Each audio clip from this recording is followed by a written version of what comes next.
नमस्कार मित्रों, आज हम आपसे बात करने वाले हैं सावन को लेकर। सावन बिल्कुल सिरे पर आ गया है। 10 जुलाई से सावन स्टार्ट हो जाएगा, जो कि 8 अगस्त तक रहने वाला है। आज हम बात करेंगे सावन, और सावन में हम पूजने वाले शिव भगवान को। शिव के लिए सावन अत्यंत महीना प्रिय है। और साथ में प्रिय है बेलपत्र। आप लोग ये कहते हैं कि हमने पूरे साल पूरे सावन बेलपत्र चढ़ाया, परंतु हमारे काम नहीं बने। तो क्या आपने ठीक ढंग से बेलपत्र चढ़ाया? नियम होते हैं हर चीज़ के, नियम का आपने फॉलो किया? नहीं किया होगा। उसको आज मैं समझाऊंगा आपको कि कौन कौन से नियम आपको फॉलो करने हैं और कौन से चीज़ को आपको अवॉइड करना है। सबसे पहले ध्यान कीजिएगा, हम बेलपत्र चढ़ाते हैं शिव को प्रसन्न करने के लिए, न कि शिव को रुष्ट करने के लिए। अब होता क्या है, अनजाने में शिव रुष्ट हो जाते हैं, तो फल कैसे प्राप्त होगा आपको। अब आप समझ लीजिएगा, सबसे पहले बेलपत्र का नियम, जो शिव को अत्यंत प्रिय है। बेलपत्र अत्यंत प्रिय है आपको, जो है 3 दलों वाला बेलपत्र शिव जी के ऊपर समर्पित किया जाता है। अब ये आप ध्यान कीजिएगा, बेलपत्र कभी भी चतुर्थी को, अष्टमी को, नवमी को, चतुर्दशी को और अमावस्या को नहीं तोड़ना चाहिए। इस बात का आपको ध्यान करना चाहिए। और साथ में ये भी ध्यान कीजिएगा कि सोमवार के दिन तो बिल्कुल भी नहीं तोड़ें। सोमवार के दिन जो अक्सर मैंने देखा, सुना मैंने, आप लोग बताते हैं कि साहब मंदिर गए थे, वहीं बेलपत्र का वृक्ष था, हमने वहाँ से बेलपत्र तोड़े और शिव जी को चढ़ा दिए। नहीं मित्रों, ये गलती बिल्कुल भी ना कीजिएगा आप। सोमवार को तो बेलपत्र बिल्कुल भी नहीं तोड़ना है आपको।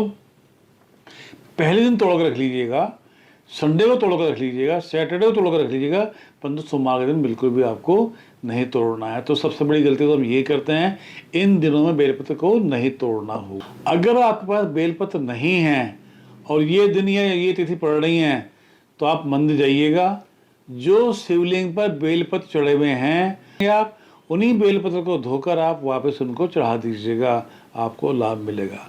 ये ध्यान कीजिएगा कि ये जो तिथि मैंने आपको बताई है, इन तिथि पर बेलपत्र भूल कर भी न तोड़िएगा, तो आपको लाभ मिलेगा। और कोशिश कीजिएगा कि सावन के पूरे महीने में आपको बेलपत्र चढ़ाना, खाली सोमवार के दिन नहीं, पूरे महीने आप बेलपत्र चढ़ाएंगे तो आपको लाभ मिलेगा। आपको बन जाएगा, सोमवार के दिन तो आपको लाभ मिलेगा और दिन चढ़ाने से आपको लाभ मिलेगा। बाबा कृपा करें। जिनको बहुत ज़्यादा परेशानियां हैं, वो सावन के महीने में बेलपत्र के वृक्ष के नीचे जाएं, वहाँ पर कोई कंकर देखें, कंकर को शिवलिंग भगवान का रूप माने, शिव का रूप माने, और उसके ऊपर तिलक लगाएं, चावल चढ़ाइए। चावल टूटे हुए नहीं होने चाहिए, साबुत चावल की बात मैं कर रहा हूँ आपसे। साबुत चावल हो, और मूंग, जो मूंग होती है, दाल नहीं, मूंग की दाल नहीं, साबुत मूंग की बात कर रहा हूँ। साबुत मूंग चढ़ाइए, शिव जी को अत्यंत प्रिय है। जिस तरह से शिवलिंग की पूजा करते हैं, आप जल चढ़ाते हैं, तिलक लगाते हैं, चावल चढ़ाते हैं, धुनी देते हैं, उसी तरह से उस कंकर को शिवलिंग मानते हुए आपको पूजा करना है। आपको अपनी अभिलाषा को कहना है आपको। और आप ये देखेंगे कि अगले सावन से पहले पहले आपकी समस्याओं का समाधान आपका मिल जाएगा, आपकी समस्याओं का हल आपको मिल जाएगा। अब मित्रों ध्यान कीजिएगा कि लोगों को शिकायत ही रहती कि पैसा टिकता नहीं है। इसके लिए एक टोटका टाइप बता रहा हूँ आपको, बहुत अजीब सा है परंतु बड़ा कारागार है, काम करेगा आपके लिए।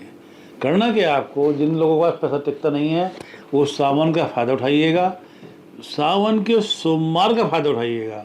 करना क्या है आपको कि सावन के सोमवार में 5 बेलपत्र लीजिएगा आप, 3-3 पत्ते वाले 5 बेलपत्र लीजिएगा, उनको शिव को अर्पित कीजिएगा, पूजा कीजिएगा, प्रदक्षिणा कीजिएगा और दान धर्म कीजिएगा। उसके बाद उन बेलपत्रों को उठाकर अपने पर्स में रख लीजिएगा आप, और पूरा सप्ताह आप अपने पर्स में रखे रहने दीजिएगा। अगले सोमवार को आप उनको सबसे पहले जल में प्रवाहित कर दें और नए बेलपत्र लेकर बाबा शिव को चढ़ाइएगा, शिवलिंग को चढ़ाइएगा। फिर वही प्रक्रिया अपनानी है आपको। इस तरह से सावन के हर सोमवार को ये प्रक्रिया आपको अपनानी है। आप देखेंगे पैसा आके टिकेगा भी और आपके घर में बरकत भी होगी, घर में खुशहाली आएगी, तरक्की मिलेगी आपको। इतना उपाय कीजिएगा, आपको अवश्य ही लाभ मिलेगा, बाबा कृपा करें। अब मित्रों एक उपाय और बता रहा हूँ आपको, ध्यान कीजिएगा। जो व्यक्ति बीमार हैं, कष्ट में हैं, बीमारी नहीं छूट रही है, लंबे उपाय कर लिए हैं परंतु बीमारी नहीं जा रही है, उनके लिए उपाय है ये। बहुत सिंपल सा साधारण सा उपाय है। करना क्या है, आपको 2 चीज़ें लेनी है।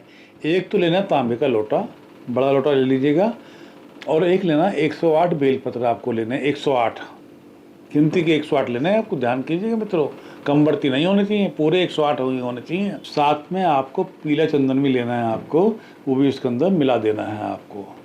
अब करना क्या है, रोगी का ध्यान करना है और बाबा के मंत्र का, पंच अक्षर मंत्र का ध्यान करना है आपको, और वो जल आपको शिवलिंग पर चढ़ा देना है, बाबा के मंत्र का उच्चारण करते हुए और रोगी के नाम का ध्यान करते हुए। ये उपाय आप करेंगे तो देखेंगे आपका रोगी बहुत जल्दी ठीक आपका होने लगा है और उसको समस्या समाधान होने लगा है, बाबा कृपा करें। अब मित्रों एक उपाय आपको और बता रहा हूँ आपको मैं।